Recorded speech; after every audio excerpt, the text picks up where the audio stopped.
I don't always neatly separate these two things. I know that some American libertarians are fond of saying that, politics is totally distinct from culture or something like that. I think that's all a little bit silly. I think what we're talking about here when we talk about the soul of a country is a nation's constitution, capital C, and a nation's constitution, lowercase c. Hello, all. Jace here. Today we're going to go over highlights of a debate between Michael Knowles and Alex O'Connor on whether or not America is a Christian nation.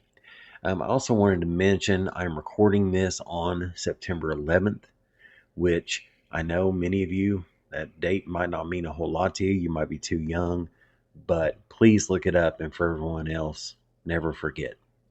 Let's get the video started. To put words in your mouth, but if you do say that America is a Christian nation, or perhaps ought to be a Christian nation, are you talking here legally, like in terms of the documents, the Constitution, or are you just talking about the culture or something like that, or the philosophy undergirding the legal element of this conversation? I don't always neatly separate these two things. I know that some American libertarians are fond of saying that, politics is totally distinct from culture or something like that. I think that's all a little bit silly. I think what we're talking about here when we talk about the soul of a country is a nation's constitution, capital C, and a nation's constitution, lowercase c. And that laws and customs and taboos and ends and goals are not so neatly separable. So another problem, I suppose, with Americans being a little dismissive of history is that we pick arbitrary dates to start looking at our own history. So typically, Americans look at 1776, or else, a little over a decade later at the Constitutional Convention, and they will say, this is the beginning of America. But it does cause one to ask, well, hold on, where did those people come from? How did they get there? And so America begins a little earlier than that. I would trace it to 1620, to the Mayflower. One could, I suppose, trace it in different parts even earlier than that. But in any case, wherever you trace it to, the men who came there broadly were Christian. They certainly came from a Christian culture. And where Americans have long found their origin is in the Mayflower, among men who were extraordinarily zealous separatist Christians.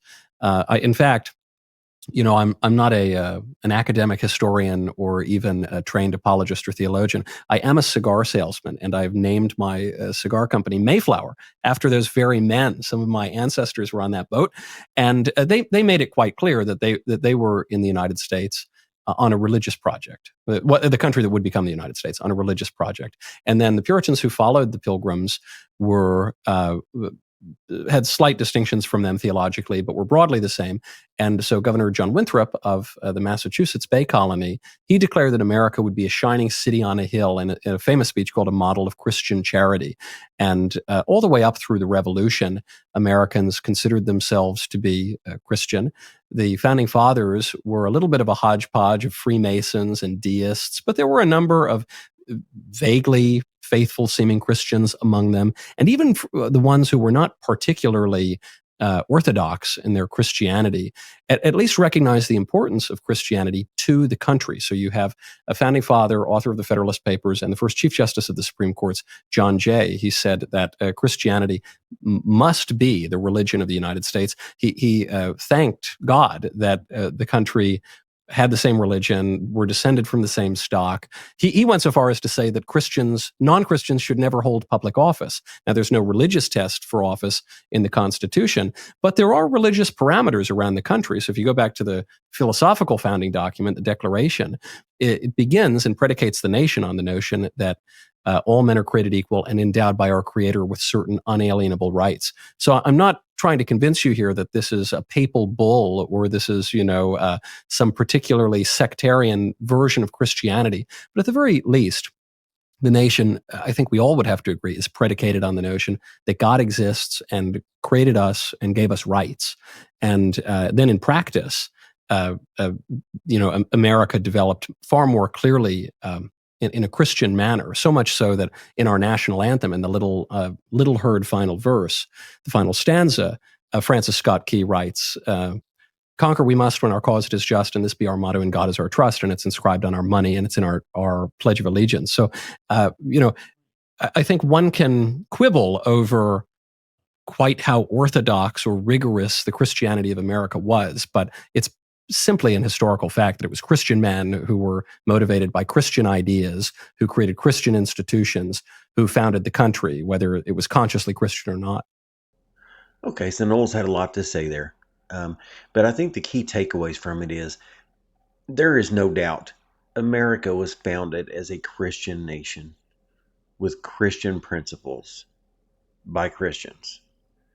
Now, that doesn't mean that they were model Christians, because anyone who is a good practicing Christian knows we don't live in ivory towers.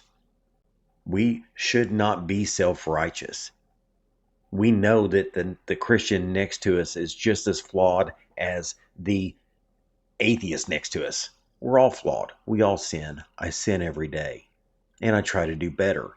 And I think that's what this country was founded upon, is that we should do right by others, try to do right by ourselves, and always strive to be better.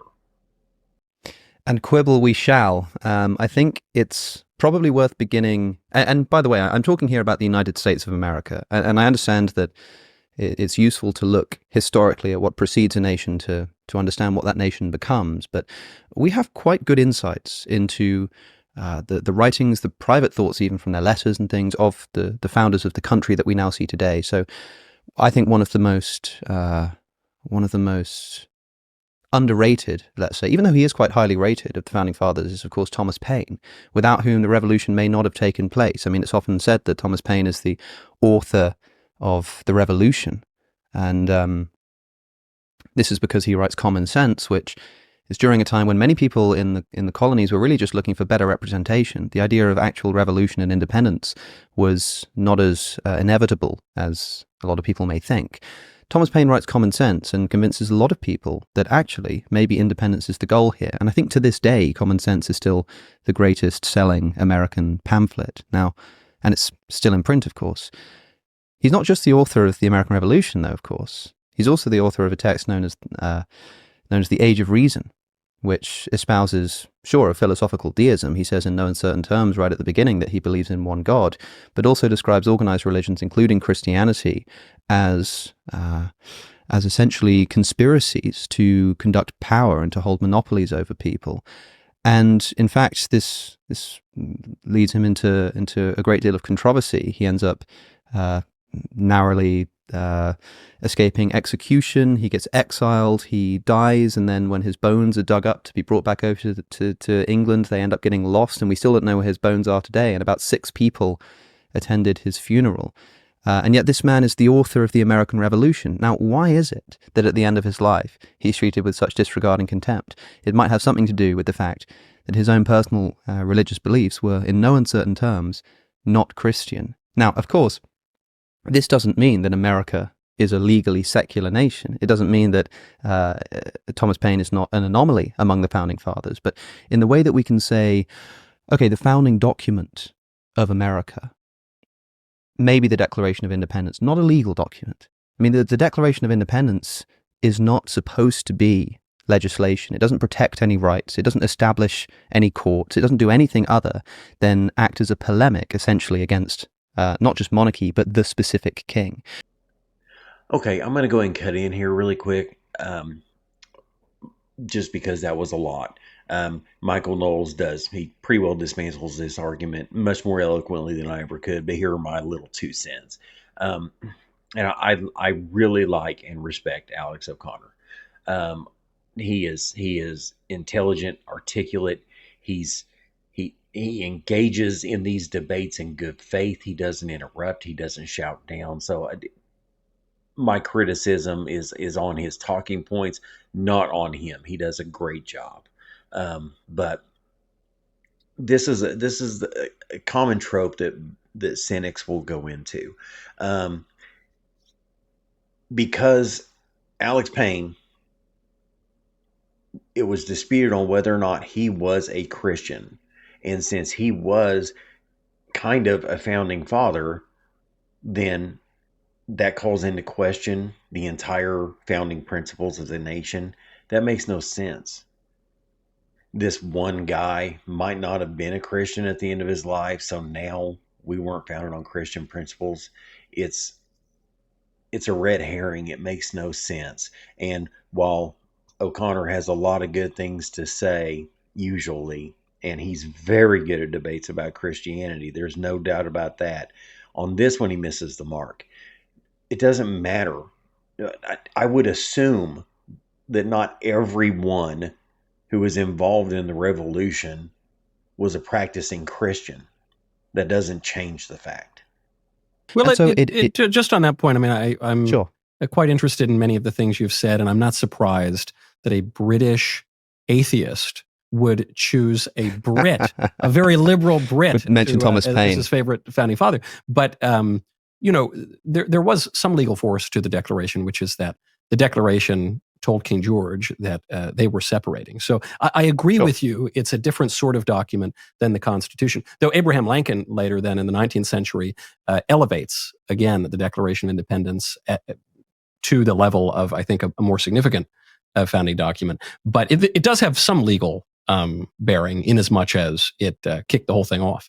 Yeah, it's treasonous. I mean, there's literally treasonous in the sense that if I write a document right now that says something illegal, which can happen in the United Kingdom, this would have sort of legal relevance, let's say. But the Declaration is clearly supposed to be a mixture of it's supposed to draw upon law and history and also rhetoric. It's supposed to uplift and inspire a nation to revolution, which is sort of what it did and what it does.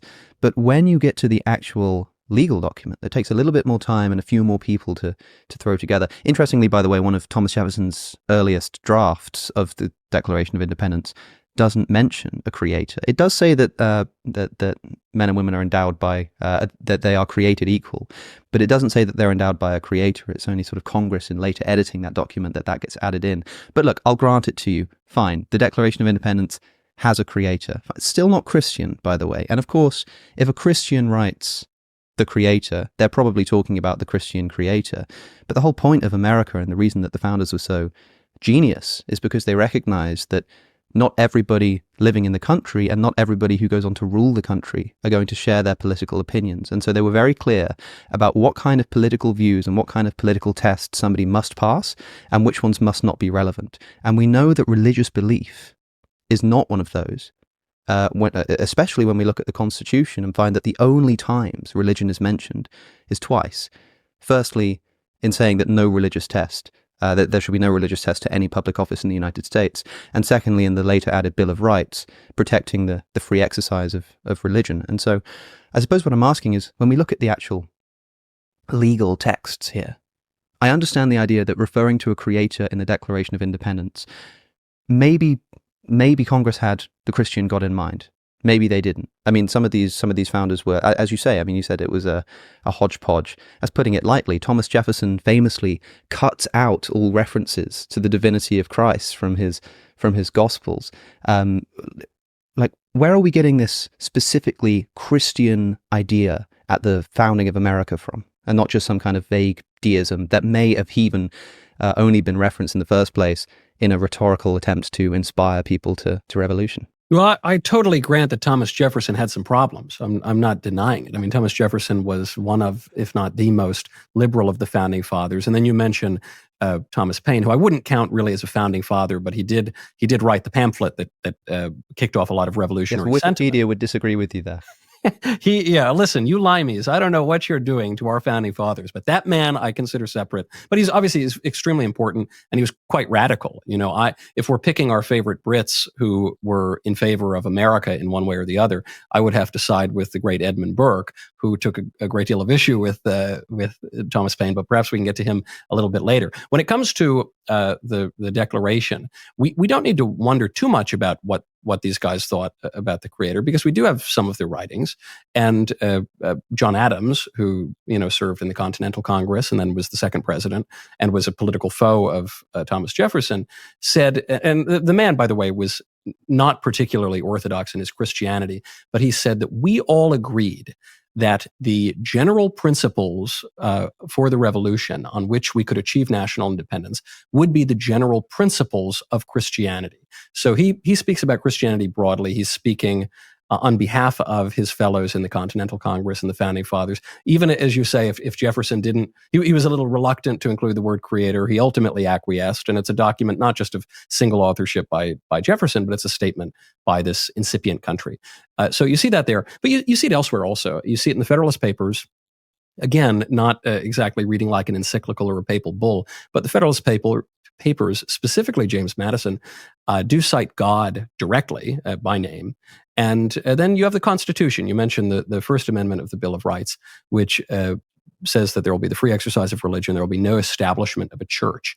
This is quite misunderstood in modern day because some people take this to mean that either there can be no church established anywhere in the United States, or they would go even further and say that the country would be secular. It'd be absent from religion, and this would have been completely unheard of to the framers of the Constitution. In fact, the chief political reason for the refusal to establish a church at the national level is that there already were churches established at the state level. There were a number of them, and they persisted for decades after the ratification of the Constitution. So no one would have understood that to be unconstitutional or contrary to the spirit of the new nation. If so, the Constitution never would have been ratified.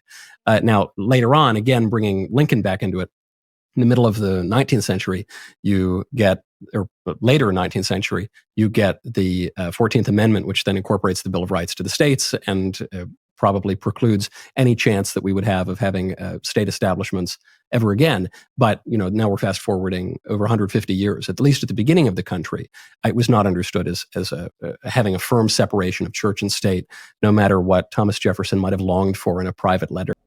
Okay, guys, that was just a part of the conversation. I'll put a link to Alex O'Connor's website to his full video. It's about an hour and a half long, but it's fascinating. Like I said, if you're into this sort of thing like I am, you'll absolutely love it. So I'd highly recommend watching the full thing.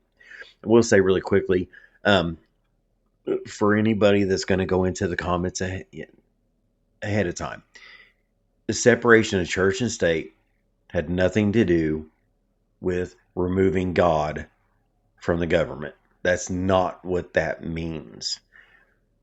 The reason that's in there, the verbiage used, is because they wanted to make sure that there would not be a federal national religion, because there were already a lot of state churches, state religions. And so that's what that means, is they didn't want the whole founding principle of the United States of America was to leave the power at the state level as much as humanly possible. And that's what that means. Irregardless, really good conversation. I just want to say, you can disagree, you can claim, and I know now it's the flavor of the month to be an atheist and to try to be secular in all ways. I am just grateful. I am grateful to be an American. I'm grateful to live in this Christian nation. I am grateful for everything we stand for, and God bless America. Thank you guys for watching. Please like, subscribe, comment, and we'll see you for the next one.